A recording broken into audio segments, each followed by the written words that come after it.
तो आराम से मारते थे सब, कहते थोड़ा सा और ऊपर आ जाओ। पूछता था सब दाहिना आंख में मारे कि बाएं आंख में मारे। शहीद हो गई थी बिहार रेजिमेंट, पता ही नहीं चल पाया था कि कहाँ पे फौजी है। किसी एक सिपाही के पीठ पर गोली नहीं लगी थी। पाकिस्तानी लाश भी लेने से मना कर दिए थे। अमेरिका से मांगा गया टारगेटेड बम तो उसने नहीं दिया, जीपीएस मांगा गया नहीं दिया।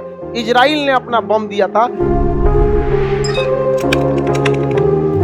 ये एरिया तो पीओके का हम लोग की भी लापरवाही है। पीओके के बाद यहाँ पर कारगिल है। ये रहा देखिए कारगिल, कितना दूर है कारगिल यहाँ से। ये कारगिल है, ये कारगिल, बटालिक, द्रास, ये सब एरिया है सेना के। यहाँ पर पाकिस्तानी क्या किए सब 1999 में हारे कब थे सब 84 में। कब हारा था सब?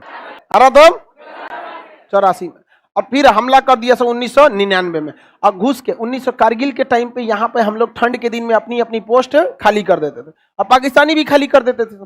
दोनों लोग कहाँ हट जाते थे? पीछे। आगे बढ़ जाएं लाइव वाले लोग, आप लोग कमेंट में कौन कौन चीज पूछते हैं? अब बताओ, किसी को नहीं मिल रहा है बुक तो पूछ रहा है फ्लिपकार्ट पे मिलेगा। यार फ्लिपकार्ट पे चेक कर लो, ये पूछने की क्या जरूरत है? नहीं समझे? हम लोग को देखो किताब उताब अब ले लो, जहां कहीं मिलते रहता है। अब नहीं धधा के किताब नहीं देता। हम लोग किताब से कभी कमाते नहीं है। जितना किताब में कॉस्टिंग आया, लॉजिस्टिक कॉस्ट अगर आके वही जोड़ के दे देते हैं लोग।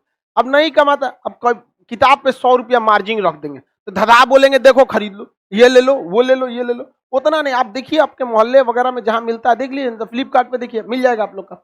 चलिए ध्यान देते हैं। तो यहाँ से पाकिस्तान वाला भी पीछे हट गए थे सब। अब भारत भी कहाँ हट गया था? पीछे। लेकिन 1999 में पाकिस्तानी सब अपने आदत से तो बाज आते नहीं सब। जैसे हम लोग पीछे हटे तो घुस के बैठ गया। किसमें? कारगिल में। कारगिल की पहाड़ी की खराबी क्या? 80 डिग्री पे ढाल पर, 80 डिग्री ढाल पर है। आप चढ़ ही नहीं सकते बिना रस्सी उसी ठोके। आप रस्सी ठोकेंगे, चढ़ेंगे, ऊपर बनाइएगा ऐसे, उधर बंदूक लेके चढ़ रहा है आराम से। तो आराम से मारते थे सब, कहते थोड़ा सा और ऊपर आ जाओ। पूछता था सब दाहिना आंख में मारे कि बाएं आंख में मारे। सोचिए कितना एक्यूरेट लोकेशन पे पाकिस्तानी बैठे, जो आपसे ये पूछ देते थे सब कि दाहिना आंख में मारे कि बाएं आंख में मारे। इतना खतरनाक पोजीशन पे बैठे था, पूरा बंकर बना के बैठे थे। और भारत वालों को समझे में नहीं आया है कहाँ पे। अब बिहार रेजिमेंट गई थी, शहीद हो गई थी बिहार रेजिमेंट, पता ही नहीं चल पाया था कि कहाँ पे फौजी है यहाँ पर। लेकिन जो बिहार रेजिमेंट के सैनिक शहीद हुए थे, उनकी छाती पे लगी गोली से ये समझ में आता था कि गोली आई किधर से है। तो हमेशा सोचिए, अपनी शहादत दे के अपने आने वाली पीढ़ियों के लिए भी आदमी, आने वाले पीछे जो बटालियन थे उसके लिए रास्ता तो बना के गया यहाँ पर।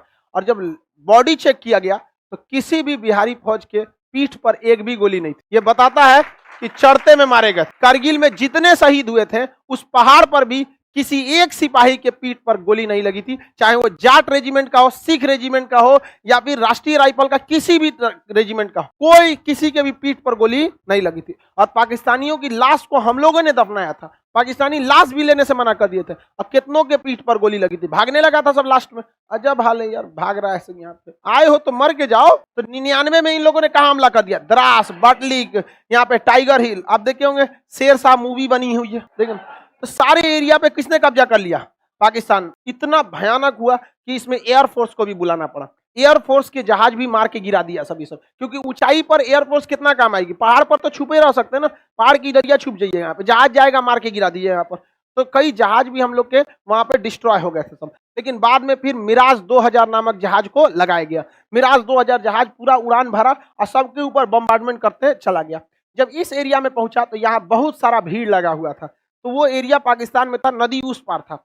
तो उसको ऑर्डर आया बेस कमांड से कि नदी को क्रॉस नहीं करना है, क्योंकि जस्ट 1998 में हम लोग ने परमाणु बम का परीक्षण किया, इसलिए पूरी दुनिया हम लोग से खफा थी। और अगर हम लोग युद्ध को ज्यादा बढ़ाते ना तो पूरी दुनिया इसी का फायदा उठा लेती और भारतों को चौपट करा देती। तो अटल बिहारी वाजपेयी समझदार थे कि युद्ध को नॉर्मल निपटाओ, क्योंकि अभी माहौल ठीक नहीं है। पूरी दुनिया का हम लोग क्या झेल रहे थे? प्रतिबंध झेल रहे थे। तो हम लोग वहां नहीं गए, वरना मिसाइल लॉक कर दिया गया था। बाद में पता चला भीड़ में ना नवाज शरीफ भाषण दे रहे थे, उस समय प्रधानमंत्री थे वहां, उड़ जाइए गए रहते प्रधानमंत्री, वहां पे मार दिया गया रहता ये।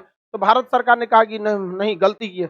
अटल बिहारी वाजपेयी मारिए दिए रहते तो क्या करता कोई? क्या कर लेता कोई?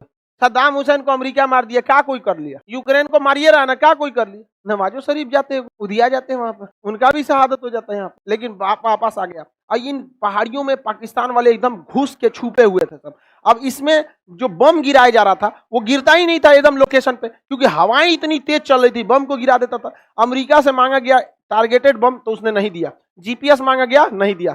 इजराइल ने अपना बम दिया था कि आप जहाज में बैठिए और दूर से उस जहाज पे निशाना लॉक कर दीजिए। जैसे लॉक कर देंगे तो बमवा के अंदरवा रडार लगा रहा था, वो देख लेता था हाँ इसी भी गिरना है, गिरा दीजिए। वो अपने गिर उड़ के ऊपर जाके गिर जाता था वहां पे। तो गाइडेड बम हमें किसने दिया था?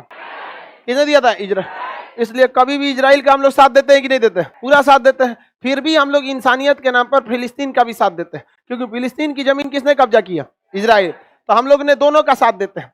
जबकि देखिए फिलिस्तीन से हम लोग को क्या मिलता है? कुछ नहीं मिलता। तो लोग कहते हैं इंसानियत के हिसाब से फिलिस्तीन को कौन आता नहीं कश्मीर पे साथ देते हम लोग का। हमरा पे पूरा बवाल हो गया था, खाली यही मैटर था, फिलिस्तीन और इजराइल वाला मैटर। इसी मैटर को लेके क्या हो गया था? बवाल हो गया था। हम तो सही बात बोले थे ना, बाद में उस सबको भी लगता है नहीं खान सर सही बोल रहे थे। आगे बढ़े।